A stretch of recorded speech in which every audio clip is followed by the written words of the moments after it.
Di multimeter tertera 12,2 volt, tapi di motherboard cuma 11,95. Jadi yang mana yang kita pakai?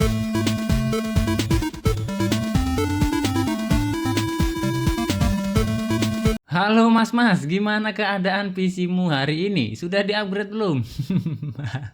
Welcome back di channel AM Tech. Di video kali ini, sesi kedua saya ngobrol kosong tentang komponen PC bekas, khususnya power supply. Dan buat kalian yang mau beli VGA card bekas, silahkan kalian simak dulu video sebelumnya yang ini. Oke, jadi kali ini saya share ke kalian yang masih awam tentang komponen second, terutama power supply. Amankah beli PSU second? Terus gimana cara cek kesehatan power supply? Karena banyak yang beli VGA card di saya, bilangnya PSU-nya bagus, merek A, B, C, dan seterusnya. Yang kita tahu merek-merek itu bagus. Tapi setelah dipasang VGA card kok beberapa menit restart, hang, macet, crash. Ternyata pas dicek kesehatannya, PSU-nya kesehatannya sudah menurun. Sebelumnya saya ulangi lagi, saya cuma mau share buat yang masih awam tentang power supply. Di sini saya bukan insinyur power supply, bukan ahli PSU, jadi saya nggak akan bahas-bahas tier list, terus bongkar-bongkar PSU, nanti kalian malah makin tersesat. Ya walaupun komponen power supply itu mudah dipahami, mungkin bagi yang paham dasar elektro terlihat gampang karena komponennya kan gede-gede. Jadi kalau ada yang salah atau kurang silakan kalian tambahkan di kolom komentar. Tapi ini saya share secara basically aja buat kalian yang kepepet dana mentok dan perlu power supply bekas untuk sementara. Di sini saya tidak merekomendasikan kalian beli power supply bekas karena PSU baru saat ini sudah murah, pilihannya banyak. Nanti silakan teman-teman lainnya rekomendasikan PSU murah berkualitas di harga 500 ribuan tentunya dengan kondisi baru. Karena di setiap video yang saya upload, saya selalu merekomendasikan beli komponen PC baru bergaransi resmi. Itu nggak ada ruginya dan itu paling benar buat kalian yang masih awam. Oke, kembali lagi ke topik. Memangnya bisa cek kesehatan power supply? Ya pasti bisa. Kalian bisa pakai PSU tester yang seperti ini, tapi hasilnya menurut saya kurang akurat, apalagi PSU tester yang murah, tidak ada spesifikasi detail dan standarisasi yang jelas. Nah, untuk cara yang paling basicnya, kalian bisa cek voltase power supply kalian lewat menu monitoring di BIOS.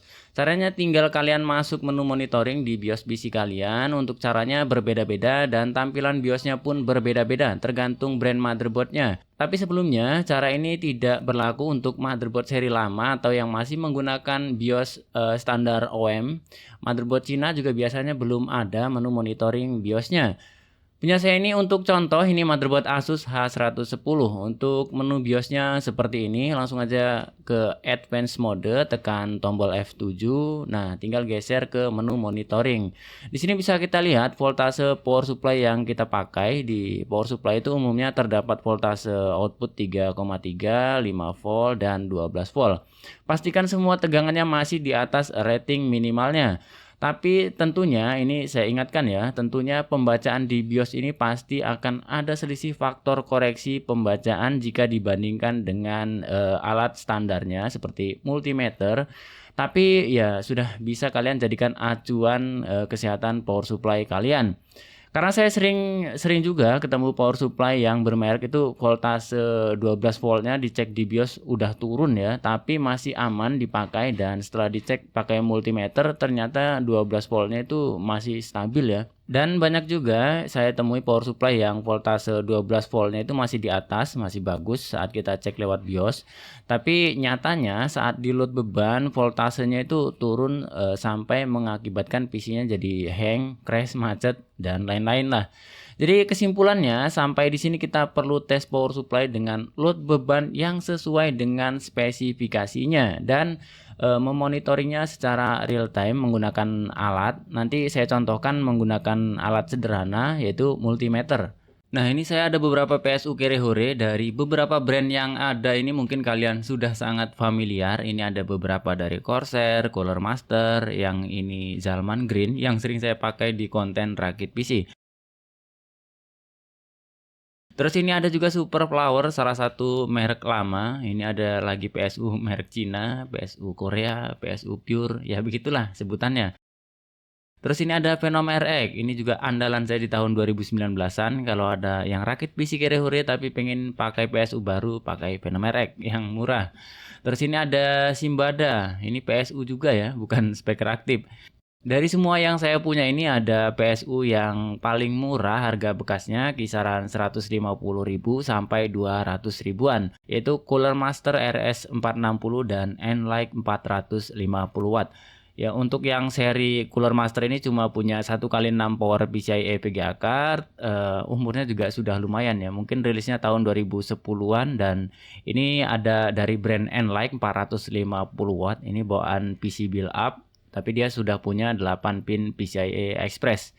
Dari kedua power supply ini yang tertera di labelnya punya rating 450 watt. Di sini saya fokus ke 12 voltnya. Untuk Enlight punya dual rail 16 ampere 192 watt dan Cooler Master RS 460 ini 18 ampere. Jadi selisihnya tidak terlalu jauh, artinya untuk watt yang dikeluarkan dari rail 12 volt, kedua PS ini punya output di atas 150 watt. Jadi nanti akan kita coba uji dengan VGA card Radeon RX 470 dari Power Color yang punya TDP 120 watt.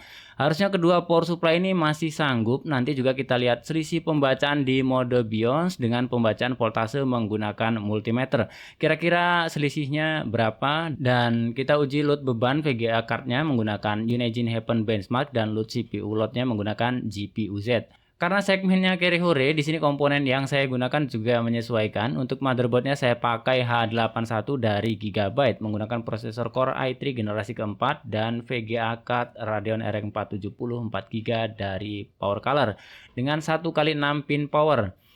Untuk peralatannya saya pakai multimeter dari Eneng dan wattmeter untuk memonitoring daya yang ditarik saat di load beban. Sebelum melakukan pengujiannya, di sini saya cuma menguji head-to-head power supply bekas di range harga yang sama, yang kebetulan saya ada unitnya. Jadi bukan membandingkan kualitas dari masing-masing brand, karena itu perlu pengujian lanjut dengan alat standarnya dan harus ada sampel. Yang namanya sampel itu harus lebih dari 2 unit yang sama, paling nggak 3 untuk sebagai faktor koreksi dan diambil rata-rata. Jadi begitu ya, bukan tes 1 unit PSU langsung disimpulkan hasilnya, apalagi PSU second. Walaupun komponennya sama, tapi PSU itu pasti ada selisih hasilnya secara spesifik, dan drop tegangan power supply saat di load beban itu wajar. Voltase itu nggak mungkin bisa paten 100% 12 volt terus saat di load beban. Makanya dia punya toleransi, yang mana toleransi itu punya batas atas dan batas bawah. Voltase 12 volt itu toleransinya 5%, khususnya di rel 12 volt ya. Oke, langsung aja kita tes power supply yang pertama, Enlight 450 watt. Bisa kalian lihat voltase 12 volt yang ditampilkan multimeter ternyata berbeda dengan yang ditampilkan oleh pembacaan BIOS motherboard. Di multimeter tertera 12,2 volt tapi di motherboard cuma 11,95. Jadi yang mana yang kita pakai? Kalau saya lebih ke hasil dari multimeter. Lanjut kita running tes load beban dengan Unigine Heaven Benchmark di preset Extreme, dan setelah berjalan baru kita load CPU dengan CPU-Z yang praktis aja lah ya. Bisa kalian lihat ini setelah di load Unigine voltase drop ke 11,7 sekian dan daya yang ditarik terbaca 185 watt. Oke, kita tambahin beban CPU-nya di menggunakan CPU bench dari CPU-Z. Pasti agak lag ya, pertama macet sebentar. Kita lihat ini voltasenya tetap sama ya, 11,7, tapi ada sedikit penambahan daya yang ditarik ke 210-an watt. Karena memang i3 Gen 4 ini dayanya kecil ya. Jadi bisa disimpulkan PSU ini masih aman dan sanggup menghandle RX 470 4GB dari Power Color ini.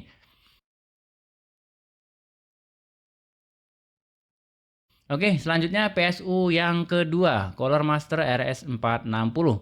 Sama seperti sebelumnya, terdapat perbedaan pembacaan antara voltase di BIOS dan pembacaan menggunakan multimeter. Tapi untuk Cooler Master yang ini, unit yang ini kebetulan voltase 12 voltnya masih tinggi. Tapi kita lihat nanti apakah ada penurunan secara signifikan setelah di load beban. Ya, sebelum di load beban ini terbaca kurang lebih 12,4 volt. Dan setelah di load GPU-nya voltase turun sedikit ya, kisaran 12,6. Ini rata-ratanya 12,6. Dengan daya yang ditarik sama ya, di kisaran 180-an watt, dengan NLAC masih sama lah. Oke, kita coba selanjutnya kita tambahkan beban CPU bench dari CPU Z. Pasti sedikit macet ya, sama seperti sebelumnya.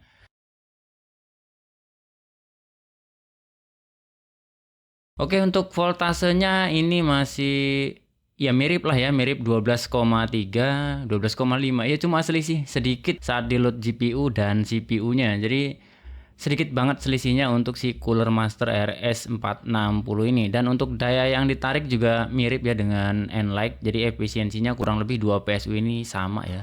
Jadi gimana kesimpulannya menurut versi kalian? Silahkan kalian isi kolom komentar. Tapi kalau menurut saya sih mending beli baru aja, nambah 300.000 sudah dapat PSU baru seperti Deepcool PF500, PC Cooler KF550. Terus ada juga Antec Meta 500 yang harganya itu 500 ribuan dan sudah tercover garansi resmi. Ya tapi balik lagi ya, keuangan personal itu beda-beda dan gak semua orang itu mampu atau keuangannya mencukupi. Atau mungkin menurut saya untuk PSU second itu cocoknya untuk sementara aja sambil nunggu kalian nabung ada budget, sekalian beli PSU yang lebih bagus. Kalau bisa langsung ke PSU yang sudah punya sertifikasi gold dan kapasitasnya mungkin agak gedean ya, 650 watt gold untuk jaga-jaga upgrade GPU di penggunaan jangka panjang. Oke, sampai di sini dulu. Semoga ada sedikit informasi yang bermanfaat dan thank you buat kalian yang sudah simak video ini. Sampai jumpa di video selanjutnya.